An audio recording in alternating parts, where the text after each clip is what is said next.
Hey, welcome to the show, everybody. My name is Mike. This is the Leadership Toolkit. It's your definitive leadership growth podcast here. And I do this every Wednesday starting at 12:05 p.m. Mountain Time. And that's 2:05 Eastern. So I'm glad if you took the time to tune in and listen in and join me. Each week, I have the opportunity to interview amazing leaders, amazing entrepreneurs, salespeople, marketers, military, non-military, all different facets of business all over the world, all different verticals. And today is going to be no different. I'm really excited to have actually a really good friend of mine. We've been friends for I don't even know how long, until he disappeared on social media. He went totally dark. And so we'll get into some of that later. But I have Micah Birkholz. He's the National Director of Sales at Loon Advertising. They do OTT, digital marketing and digital advertising and so forth. His background is in sales management. He was in the auto industry. He's been in digital marketing. He's been just at the top of leadership in the fields as long as that I have known him. So I'm excited to bring Micah on the show today. So Michael, welcome to the Leadership Toolkit, and thanks for joining me, man. You bet. Thanks for having me, man. I know it's been great reconnecting after going dark on social for all that time. I thought we broke up. I thought you didn't like me anymore. It was like, and then so little story. Micah and I have been connected for 10, 15 years, a long time, as long as I can remember. As soon as social media came out, pretty much. Yeah. We connected. Yep. And then disappeared a few years ago. And then ironically, you rejoined another friend of ours in your current position. And I reached out maybe a year or two ago. And then actually you were in the area and we got together for breakfast and hung out like a year ago. And so it's been really good reconnecting. And rather than reminiscing, if we could, why don't we take a few minutes and you share with the audience just sort of what is your background? Where did you get started in sales or marketing leadership? And where did you move to? How did you get to be a national sales director and leading people in this advertising field you're in now? Great. I'll try to keep 30 years down to about less than 2 minutes. How's that sound? You can go 3 to 5 minutes. I'm good with whatever works, man. Perfect. Sounds good. Well, it's interesting. I started in the car business like pretty much a year out of high school. I was a young father, and my dad turned to me and said, "Hey, you're not making ends meet. You need to find a good job that can provide," and didn't have a college education. And he suggested I take a look at selling cars. Now, my dad is a conservative Lutheran pastor. And so when he told me to become a car salesman, I thought, oh my goodness, what do I do? All right, take my dad's advice, right? I probably should have listened to him years ago. So took his advice and started working at the local Stillwater Ford Lincoln Mercury dealership. Worked my way up from sales into finance and sales management, probably after just a few years being in at the dealership, and worked my way throughout the auto group. From there, I had a good friend of mine who had left the retail side and said, "Hey, you could have a 5-day work week and work normal office hours if you become a vendor." And I thought, that sounds crazy, but I'll try it. So I started working at a little third-party providing company and here in the Twin Cities. I live in Minneapolis area, called carsoup.com. And great company, great environment, great community. Like overall, the culture was wonderful. But it turns out, like, if you are a salesperson or a driven person, you don't necessarily work a 8 to 5.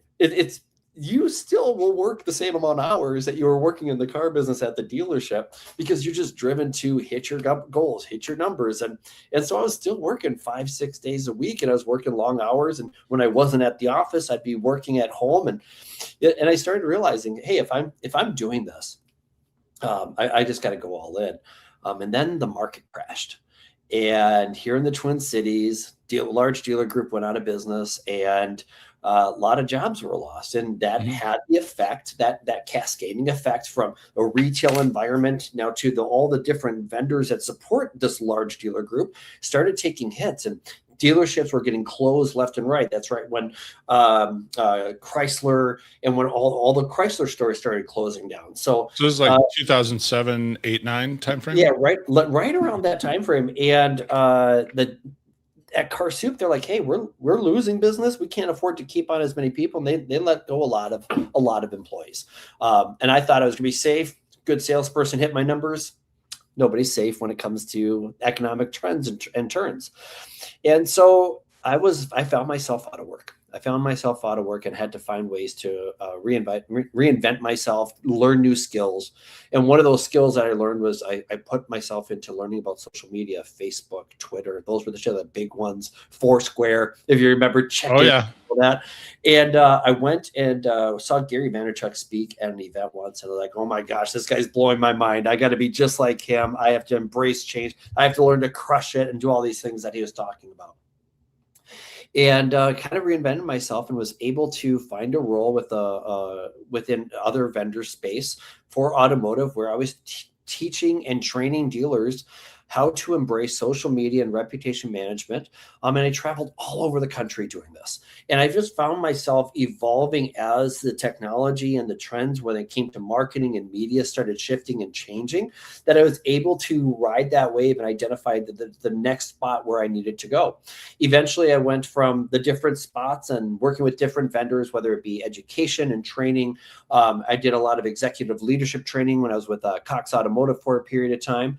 And also went into analytics. I worked for an analytics company that built out an analytics platform. I'm sure you remember this one back in the day. It was an Vista. ROI bot that turned into VistaDash, and helped them grow that company from 300 dealers to about 3,000 dealerships by the time that before I left that organization. And then I found myself here at Loon Advertising, where we are focusing on education and growing knowledge base for dealers and how to best utilize and execute OTT and streaming, and how to make it easy, because it's a gray area. In some cases, it's a black box of knowledge that some providers are trying to hold tight. And we decided, we're not going to be those people. We want to be transparent about everything when it comes to that. And so we embrace it and share. So we're now at a startup again, with about 2 years of the startup there. I've been there a little over a year, and now we're growing. We're growing not only just account size, but we're growing the team, and we'll be growing the sales team here even more in the next year. So we got a lot of big changes, a lot of growth happening. So it's super exciting. That's awesome. And some of the things as you're talking about, I remember being connected to you through, and you're bringing it up into, oh, hey, through Cox and Vista. One thing I want to dive into here a little bit, because you said something that I think is really valuable for people, regardless of whether they're in a sales role, if they're in a management or leadership role. There's a common theme that you've had throughout your career, and it seems like you've constantly grown and evolved. Not just grown vertically, but you've said, okay, well, hey, I have to change, and I gotta make this adjustment, and I gotta twist and turn, right? Going from retail to vendor side. Can you pinpoint something at each step of this journey, going from inside a dealership to finance to Cox and Vista and some of these other Car Soup and as you mentioned, how did you know at each time? I mean, Car Soup maybe is a given. They're like, hey, we're downsizing. You're like, oh, okay, well, this is the direction that I'm headed. But outside of that, right? How did you know each time? You said, okay, so then I got into this next space, and then I got into this next space, even going from sales to finance, and then from finance to the vendor side. Do you remember, was there something that stood out and said, okay, I've got to move and evolve? What is a characteristic or something that you could grab a hold of? Is there a common thread throughout those in your life and your career? Yeah. I would say that one thing I found early on is when an opportunity presents itself, be open to it. Whether you take it or not, be open to it. Whether that is another interview, a new opportunity within, say, the organization that you're at, and go all in and investigate. I would never say, hey, I'm not going to have a conversation. I want to know what's available out there. And I would say, and I would encourage anybody that works for me too, if you get the opportunity to learn about a new position, a new role in the company, outside the company, and it gives you the opportunity to grow as an individual. I would never want to be someone that would hinder another human being from the opportunity to grow, whether it be financially, personally, spiritually, whatever it might be. So I embrace the concept of say yes and then figure it out early on. One of the other things too is that there's an old proverb, an old I don't know, scripture, I guess you could say, that said, when you're presented, it talks about being given two options. You're at a fork in the road, and you'll see you can go to the left or to the right, and you'll hear a voice over your shoulder say, "Go this way, and I'll be with you." And I've shared this with my friends that whenever they're debating and trying to figure out what they need to do, is there's no wrong decision. Just indecision is the only wrong decision you have. So I embraced whether it was a new opportunity for technology to be in a new space, whether it was my choice or not. Okay, you got to embrace it and just go all in. Another one is a good buddy of mine, Joe Chura. I'm sure you're familiar with him. Built up the company Dealer Inspire, and we connected over COVID and started doing those 75 hards. If you remember, everyone talking about doing the 75. Everybody was. You had to stay in shape somehow. So social's going to do it. Social's going to do it. So get the weighted vest, go do the 2 workouts, 45 minutes, whatever it was. Yep. Well, we were in the midst of doing a 75 hard. And Joe set out to this text group that we're in and said, "Hey, we should do a Spartan Ultra, which is like the toughest, one of the toughest races you can do." And he said, "We're going to do it in Tahoe, which is one of the toughest courses you could do it in." And like everyone's like doing the middle of 75 hard. We got the energy going. We're feeling healthy. We're dieting. We're working out. And everyone's like, "Yeah, let's do it." And we all said yes. And you know what? You figured out like, all right, well, how am I going to do that? I'm going to drive out there. I'm going to fly out there. I'm going to train. You got to get your fuel, your training. I turned it into an amazing father-son trip with my youngest son, and his best friend came with. And now not only was it a way for me to challenge myself, but now to set that example for my son that, hey, do hard things. You got to do the hard shit. You got to do it. You got to find and put on the calendar a challenge for yourself, whether that's professionally, whether that is personally, whether it's a mental challenge, a physical challenge. Put something on the calendar that you're working towards. And so when you find the way to embrace opportunity and find a way to say yes and then figure it out, it puts you in that position of stretching your mind, of trying to figure things out. And I think that is extremely beneficial for anybody who wants to be in leadership, because you get thrown wrenches, something changes, and the only way to work through it is making sure that you're mentally strong through it. Oh, I love it. So I pulled 3 things from that. I love this. This is just reconnecting with people, and then having a different perspective in conversations like this. I'm so blessed for it, man. So I'm glad you said yes to coming on today, because a couple of things that I took out, and I always encourage people, like, listen to a podcast with a pen or pencil in hand, right? Don't just type it, and that kind of stuff. Like, physically write stuff down, help commit it to memory. Because the question was, like, how do you know when you're moving to the next level? How do you know when it's time to evolve, right? And you did a beautiful job. And I pulled a few things from here. You said, number 1, be open to it. Like, you have to be palms wide open. Like, okay, hey, at least I'm going to listen to it.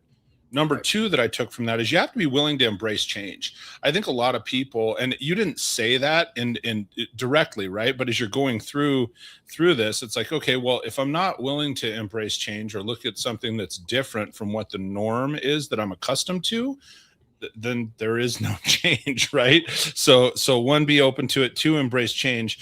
I love the fact, and the third one that I picked up on is you said, say yes to the hard thing.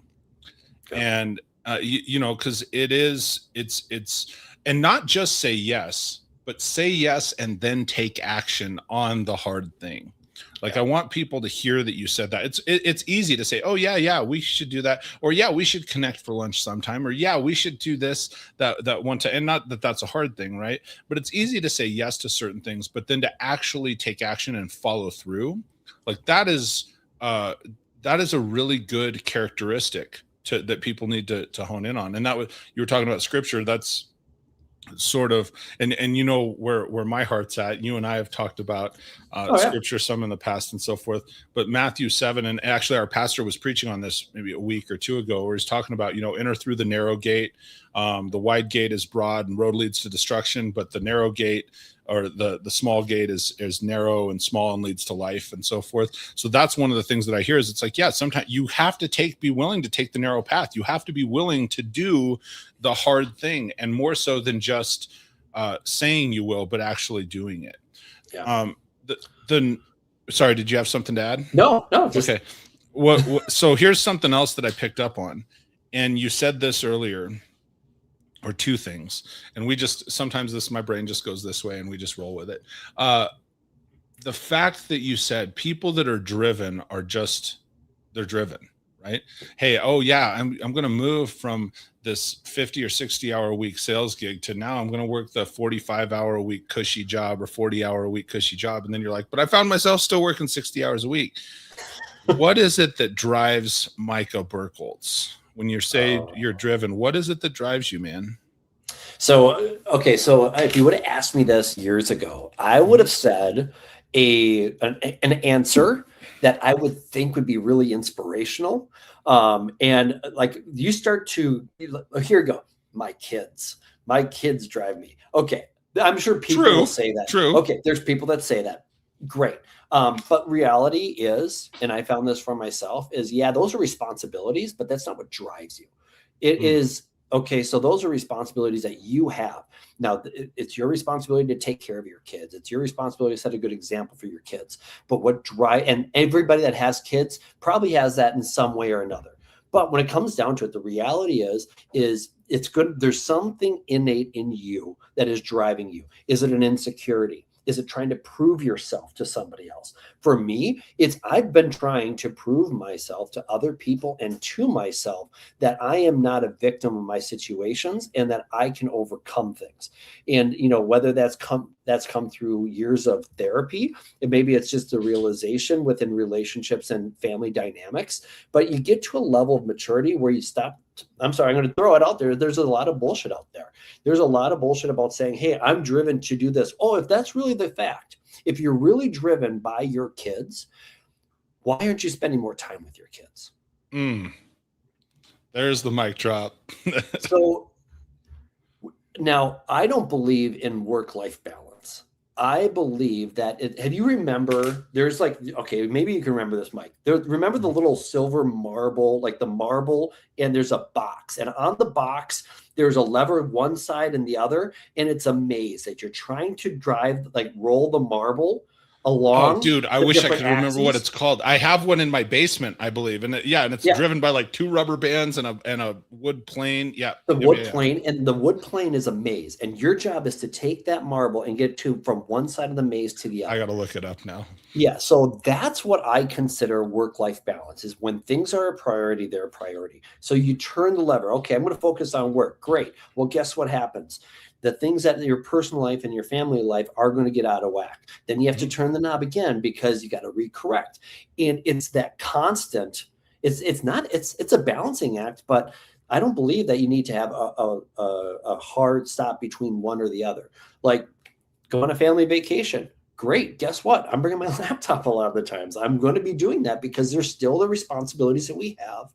And that's what's driving me, is I need to be able to prove to myself that I can hit, whether that's that goal or set that example. But to call out and say, hey, my family is what drives me. Okay. How much time do you see? Spend more time with them. That's really powerful. So the game is called Labyrinth. And the one piece that we met and not to call you out, right? You're my friend, no. But the one thing that people don't realize where we're talking about, if you look up Labyrinth, and it's this wood box and you navigate through the maze, but there's holes in it. Yeah. Right. And so that's one of the key things. And that is such a good comparison to life, man, because you can be going along and you got this perfect deal and I'm trying to make the twists and turns. And every once in a while, you move too quick and you fall in a hole. Right. Exactly. Yeah. Yeah. So, and I think that's really a unique perspective. And I think it's what I think is awesome, Micah, is it shows a little bit of vulnerability when you're saying, hey, look, what's driving me is I got to work against insecurity. I got to work to prove myself. I got to work to show that I'm not a victim. On the flip side, and I'm gonna segue into this, when you sent me, because I know family is certainly important to you, but likewise, my family is important to me. And shout out to James Klaus, who is at Loon Advertising as well. He said, hey, great stuff, Micah Birkholz. And he said he hopes I'm great. And I haven't seen James in like 2 years now. He was on the show a couple of years ago, man. Great, another great human being right there. So greatness tracks greatness, right? That's why you're there with him. Agreed. So the one of the things that you sent, and very unique. Most of the time, I ask folks when I'm setting up for the Leadership Toolkit, and I'm setting up for the show, and I say, hey, send me a quick bio. What's some stuff you want to talk about? And just so total transparency, most people know this if they tune into the show regularly. I send a set of questions, and it's sort of some canned questions, just thought starters, get the juices flowing in the brain. We almost never get to those, right? We just don't. We talk about real life stuff like this. And then I ask for a headshot. I say, hey, I need a headshot to promote the show. Normally I get the really professional, thoughtful headshot and so forth. And you sent me one headshot. I think it was like you hiking, and not 2 minutes after I'd have to go up and look. And forgive me, I didn't look at it for long, because literally not 2 minutes after you sent that, you said, hey, can you use this one? You sent me one with you and your kids, couple military members that are your kids, and said, hey, can you use this one instead? Yeah. And of course, my immediate response is like, yeah, absolutely. And then I had to figure out how to work it all in. And like, that's something that's so on this side, when we're getting ready to go on a podcast, is so could be seemingly small and insignificant. Well, I got to figure out how to get that perfect headshot of the person looking all perfect on their thumbnail and so forth. And part of the reason that I always say for stuff like that, I always say yes, because even though it may be seemingly insignificant to me, it's obviously important to the person sending it. Like, hey, this is the one that I want you to use. This is the way I want to connect. And I love the fact that you had your kids in there. And I'm like, okay, we'll do this. And I cut out the background and did all the stuff, and we pasted them on there. So can you expand? Thank you. And can you expand on it a little bit? So that's your youngest. How many kids do you have altogether? So I have 3 bios, 2 steps, and and a granddaughter. All for the most part, my kids are all partnered up. So those 2, that's my daughter Cosette Flanagan now, and my son Corbin. And that picture with me in between the 2 of them was the day of my son Corbin's commissioning. Now, my daughter Cosette a few years ago was commissioned as a 2nd lieutenant in the Army National Guard, went through the ROTC program, and seeing how it helped her not only through school, but also personal development. My son Corbin said, hey, I'm going to go the same route. I'm going to go the same path. And so that commissioning morning, where they're in their military greens, my daughter actually was the one who was able to swear him into his, give him the swear of the oath to become an officer in the Army National Guard. So now he is a 2nd lieutenant. And I wanted them in there because when I started coming back on social media, I wanted to make sure that the focus that I was sharing was about personal development. I didn't want to focus on politics. I didn't want to get into starting arguments or trolling people. I just wanted to ask questions about my people, my friends, my connections. Ask questions about who they are, what their goals are, what are they focusing on. And one of the things that I had asked was, what are you working on? What are you building? What are you creating? And my son Corbin, who was midway through his journey through the ROTC program to become an officer, he says his response to my asking that question was generational leadership, and made me really proud. And to see that journey for him, now that's his journey, that he is focusing on generational leadership, but it's not just my it's not just like my career. It's not just like, what am I doing, but what have I shown? What have I taught my children? What have they learned from me, either good or bad?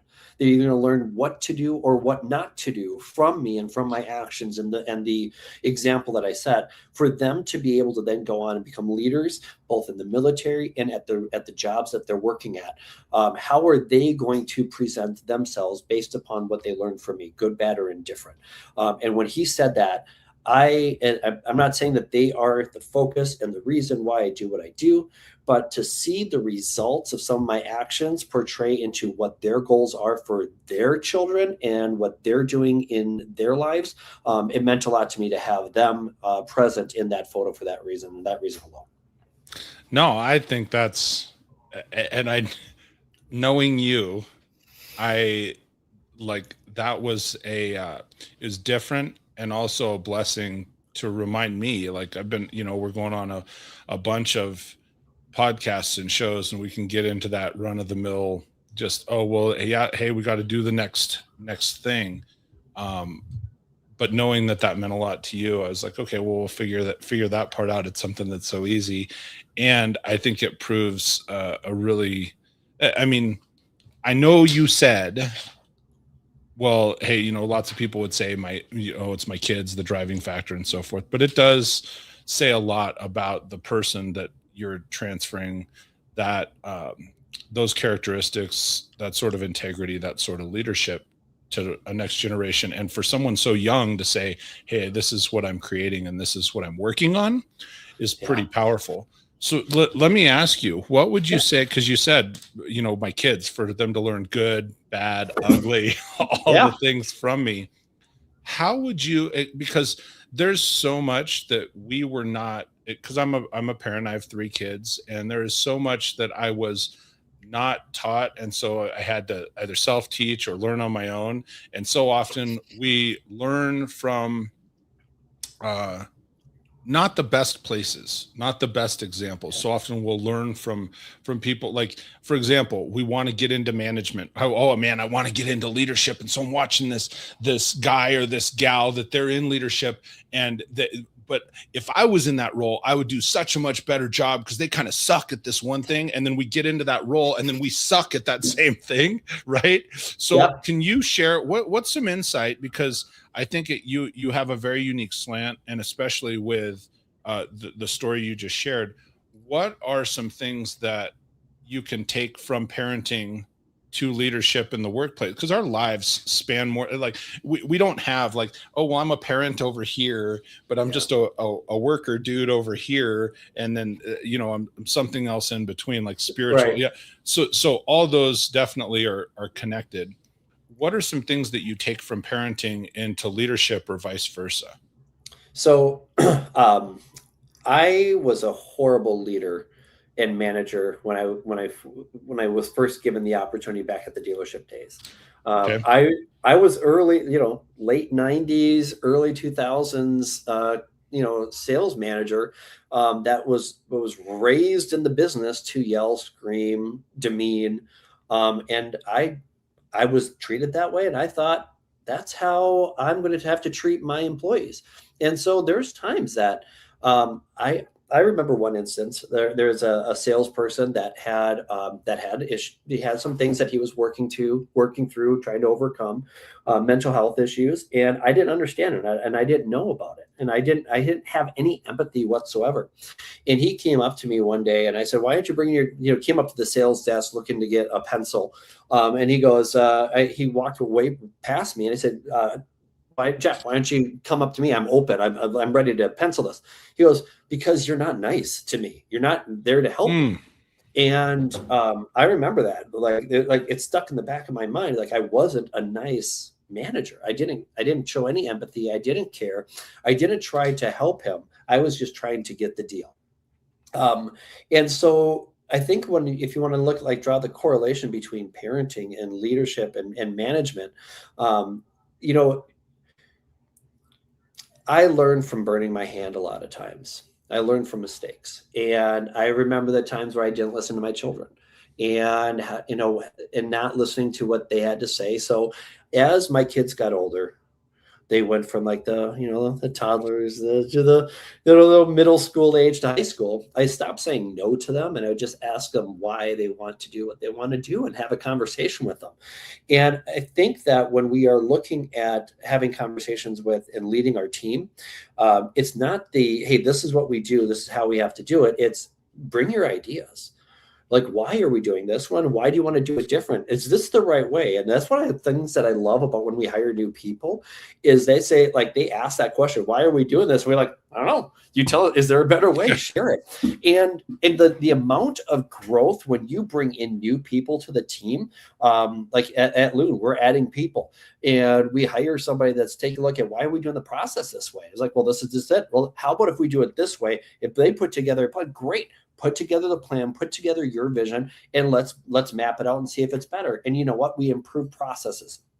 So being an autocratic type leader, parent, whatever it is, all that does is it sets yourself up for failure because you're not growing as an individual with the team, with the people that you're trying to grow with. If you're not looking at bringing their feedback, I don't think that I'm the smartest person on the team. And if I was, I'm in the wrong spot. And if I'm having all the input and feedback from the people that I hired, and I'm learning from them, that means I've done a good job hiring the right people. If you're there, you hire somebody and you tell them that what they're sharing is wrong and all that, why did you hire them in the first place?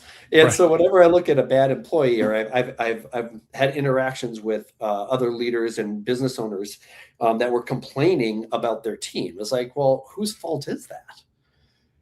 If you're complaining about the work ethic and the results and what the teammate is, that person that you're doing is who's at fault? Did we hire the wrong person? Instead of being upset with them, be introspective about it. Okay, this person didn't work out. Okay, that didn't work out, but it's not their fault. Is it my fault? Where did I fail them? Did we check all the boxes? Did we do this? Did we do that? Where did we put all the effort into that person, that child? And where did we have that collaboration and being able to have those conversations back and forth to help them to have everything that they need to succeed? If it didn't happen, yeah, once in a while you make a bad hiring choice. But you got to learn from it, and so that the next time you don't find yourself in that same spot. So from parenting to leadership, it's about, once again, going back to it, Mike, openness. You got to keep that open mind. Because if you're not open to the full picture of what the opportunity is, right? Mm-hmm. Whether that's a personal opportunity or a change in the process. Here's the opportunity to have a new product. Here's the opportunity to, have better communication with your clients and your end customers. Be open to that. And it's a tough one, is the word ego, is to let go of that word ego. And there was I can't remember who said it. I don't know if it was Michael Singer or one of these other like esoteric philosophers of modern day leadership and management or whatever. But there's he would say that ego stands for edging God out. It's like if you have ego, you're getting rid of the voice that you need to listen to, that voice of truth, as opposed to yourself. So I think that's where, when you try to find those correlating pieces, that you have to, yes, it's a difference between a parent and a leader. Sure. But in many cases, there's so many nuances that can benefit you as an individual for those roles. So there's a lot, just to recap, and I always recap, one, to make sure that I'm hearing what you're saying, and two, to help slow people down. Like I said, hopefully write things down, because you shared a lot of really good insight right there. One, just kind of working my way backwards, starting with the ego thing. I've heard, I had a mentor years ago saying you have to be willing to bruise your ego, and that has stuck with me for so long. I've heard the edging God out. There's a few things. When you made the comment, and I had somebody say that to me years ago, same thing, where it's like, well, you're not nice. And it is like a dagger through the heart, man. Yeah. Because I think for the most part, people that really are good leaders, I had someone say this on an early show. He's another friend of mine, Ian McLeod, says, you know, the thing is, to lead people, you have to like people. And so if somebody looks at you and says, well, yeah, but you're not nice to me, that hurts when you're somebody that really does like people and wants to lead well. Yeah. The other thing that you said in that same sentence, in that same breath, was you have to learn from your mistakes. I think so often the best leaders are willing to fail forward. They're willing to make mistakes. You said it. Hey, I've done a lot, you know, where I had to burn my hand right on something. Like you have to be willing to learn from it, though. And so often people fall into that space of, yeah, but this is our process. Yeah, but, right. And like you said it, well, the process, and what do they say? The 7 or 8 words that'll kill a business. That's the way we've always done it before. And so it's like, okay, well, yeah, that, just because that's how we've always done it, what are you doing to, you know, listen to people, to evolve, to mature, to grow as a business? I love the fact that you said, stop saying no and start asking why. And I think that's so relevant to leadership, that so often we look and we go, well, that's the way we've always done it before. That's the process. We're not going to change it, instead of simply saying, oh, why do you feel that way? What makes you say this? You brought up the point about autocratic leadership. I just don't think that works anymore for the most part. Autocratic, where it's like, hey, it's my way or the highway. And then, you know, one of the things that I think is very hard for people to accept, when you're saying, hey, did you do your due diligence hiring the person? Has your company or has your team, your department, have you as a leader spent time and invested training this person to do the things that you need them to do? And I think one of the really hard questions that it is to answer when we're in leadership and we start pointing at the other person and saying, well, that they didn't do this, or they didn't do that, or this wasn't handled properly. The hard part is, and I remember this is like the 80s commercials, right? I learned it from watching you. Yeah, exactly. Who taught you to do these things? I learned it from watching you. Yeah. Well, and that is talk about between kids and leadership. Kids learn what they live. They will watch you and they will repeat it, for better or for worse. Right. Your staff and your employees and the people that work with you, you know, horizontally, they will watch you and they will learn it from watching you. And 100%. So you have to, that's one of those really hard pills to swallow when you are in a leadership role of, well, is that the aura that I'm putting out? Are these the activities that I'm putting? Is that what I'm displaying? And people think it's okay. Because if that's the case, you don't start the change with your people. You start the change with internally. Real quick, before I go off on the next couple of things too. I have put this up on the screen several times, but if you are listening to the audio podcast, if you're tuned in on Apple or Spotify, iHeart, anywhere later, make sure to connect with Micah. He's on LinkedIn at linkedin.com/in/Micah Birkholz. It's all one word, MICAH BIRKHOLZ. So look him up, connect with him. That's a good way to connect. He is back on social. You're only allowed to say nice things and share positive content. We're not here for, we're here for positivity over politics. Just remember that. Yeah, exactly. Yeah. And then also Loon Advertising. If you're in that space that you're interested in OTT, which is over the top, right? Television. Isn't that what it stands for? OTT? OTT, over the top. Yeah. And so if that's something you might be interested in your business, especially in automotive, do you guys do just automotive, or do you do other verticals? We do other, we do a smaller percentage of other verticals as well, HVAC, that sort of thing, home services as well, but primarily it's automotive. And so it's just, it's fun. Yeah. So it's loonadvertising.com, LOON advertising, that's all one word.com. You can check them out. So let's take a minute to pitch your company for a second, because you spent all this time with me. Sure. Can you 2 or 3 minutes, what does Loon Advertising do more in depth? Because again, if it's somebody that's not maybe familiar with OTT, can you Can you share Yeah, what it does? Yeah, so over the top or streaming, connected TV, these are all the different phrases that they have their own unique definitions of how they apply. But really what it is, people are streaming. They're Sure. utilizing Hulu, Amazon Prime Video. They're on all these different platforms, the free ad-supported networks.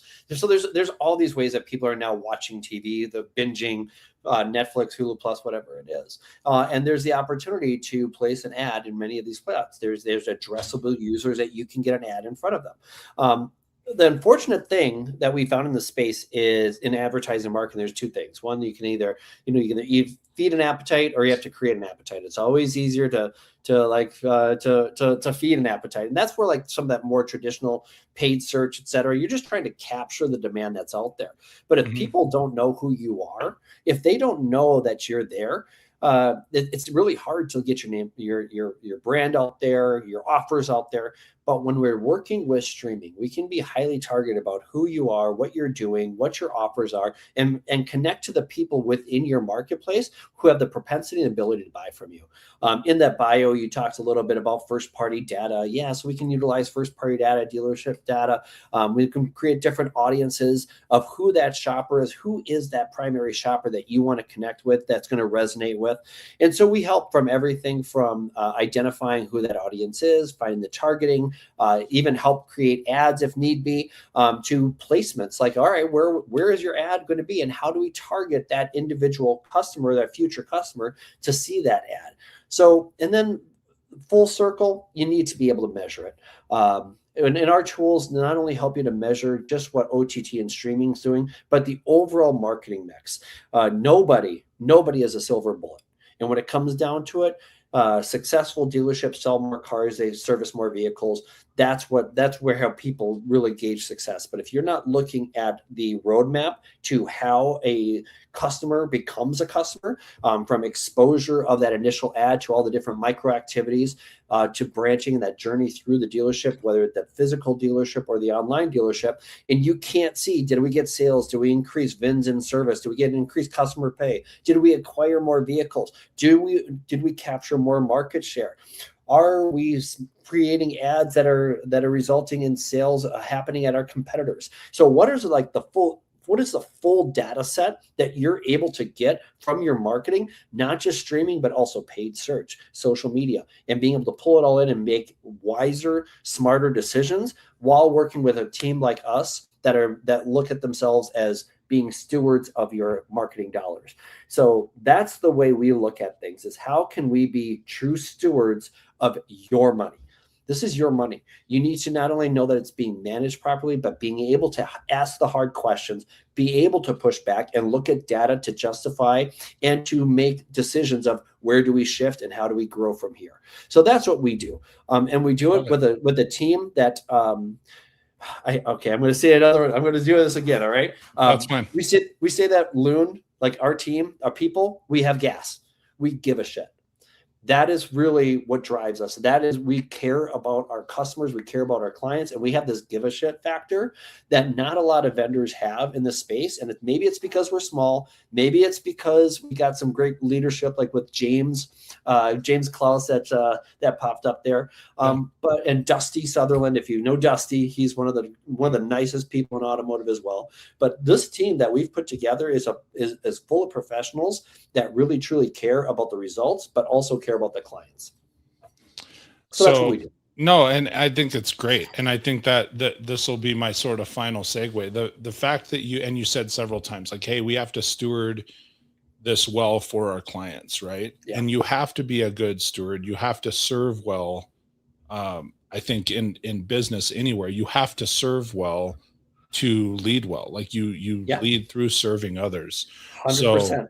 So, I think that's something that is, and the reality is, and think about this. I'm going to spin this around a little bit, and we're kind of coming to the tail end.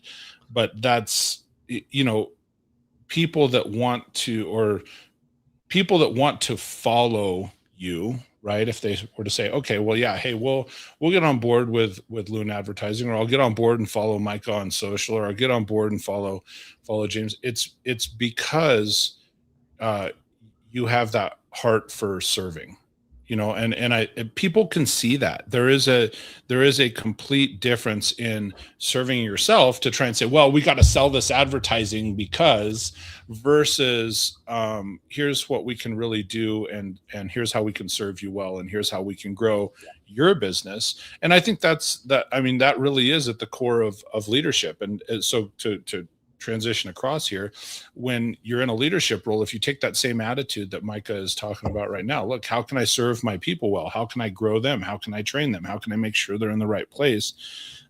That's how people will want to continue to follow you, because they will and work for you as a manager or work for you as a leader, right? Because ultimately we are a business podcast, not to get too philosophical over here, but that's at its core, that's simple. Right? Yeah. Yeah. And I think that, I think you can get that philosophical. You have to be introspective on it. It's like, why are people connecting? Why do they want to follow you? Do they want to follow you to get, what is their motivation to follow you? And does it align with what your goals are for what type of person you want to be? So who are you, but also what are you trying to instill in the people that are around you and the people that you're trying to grow with? And what are you building? What are you creating? Right. Yeah. Right. Yeah. So, exactly. So with that, we're headed to the kind of, if I may, I'll just ask you for some final thoughts here, and then if you'd hang out for a second. But first off, one more time, if anybody has not yet connected with Micah, I encourage you, look him up on LinkedIn.com. It's Micah Birkholz, MICAH. Birkholz is BIRKHOLZ. Also, you can check out Loon Advertising, LOON Advertising. That's all one word.com. If you're interested in working with an ad agency that actually cares, whatever vertical of business you are. I mean, it's a bunch of car guys that care, right? But you do a bunch of other stuff too. So for anybody that might be interested. So any final thoughts to take us out to today, Micah? Well, I would say that I was asked the question once about what do I do for a living, and my initial thought was to talk about the advertising, to talk about the marketing, to talk about my job, to talk about my career, sure. And I just did a pause, and that when I was asked what do I do for a living, my answer was at that time I go running, I spend time with my kids, I do yoga, I like to go hiking. I like to go travel. Like, these are things I do for a living. Now, how I finance that is my job. How I finance those things is this career. How I do what I do is because of these items. But I want to, if I were to instill anything, is you need to know who you are as yourself. So for me right now, what do I do for a living? I work out in the gym. I have a community of people, of other athletes that I connect with, that we lift each other up and that we encourage each other. Sometimes we talk a little smack and it's fine. But I put what I do for a living is I live. Okay. Now, how I finance that is I work at Loon Advertising as National Director of Sales. We're growing a team there to be able to, so that I can continue to live and enjoy my life. And I would say that if you are wondering, like, figuring out what you do for a living, find out what you're passionate about for fun outside of it, and find a way to finance it. And I would say I want to leave that out there. It's like you can have a team, you could build companies, and guess what? Private equity could come in and swoop you out and cut out your role within that job. You know, that things can happen. And you get cut out of the legacy that you thought you were trying to build. But if you keep the focus on growing who you are as an individual, it doesn't matter where you work. It doesn't matter what business you're building. You're living. And that is what I think I would want to leave everybody with is focus on how can you live and show up for yourself every day. Love that perspective, dude. Absolutely love that perspective. What a strong way to take us out. So thank you for coming on the show. If you would hang tight for just a second, I'm going to go ahead and close this out. Okay. Sounds good. Thanks, everyone. Ladies and gentlemen, Micah Birkholz, good friend of mine, good leader, just great conversation. What a good dude, man. I'm telling you, if you are not connected with him, you need to be. Go look him up on LinkedIn, connect on LinkedIn. And certainly, yes, if you need advertising, help finance his living, right? I know that's not where he's going with that, but I'm saying it. But if you need advertising or that's something you're interested in, check out Loon Advertising. But more than anything, I'm telling you, just having watched Micah over the years before we were really closely connected, I know he always shared a bunch of really good just content and good perspective. And even more so as I've watched and as we've reconnected, I'm just really excited to have had the opportunity to have him on the show. So connect with him. I would encourage you, everybody, do me a favor. Also, this is an ask for me. One of the ways that podcasts like this grow is that if you share them. So please share this with somebody that needs to hear this message. Throw some thumbs up on it, interact on social media. But more than anything, rather than just sharing the show to share the show, if you know somebody that maybe needs to hear the message that Micah shared today, share it with them one-on-one and say, hey man, you got to listen to this guy. Because we all have some influence, and one of the ways that we want to impact others in our lives is help them grow. Maybe it's you, maybe you need to go back through and re-listen to it with a pen in hand, right? But whatever that looks like, share the show, throw some thumbs up on it. I appreciate all of you. Thank you so much for giving your time to Micah and I this afternoon while we were having this conversation, and hopefully it's been valuable to you. Until we speak next, stay great. We'll see you next Wednesday, everybody.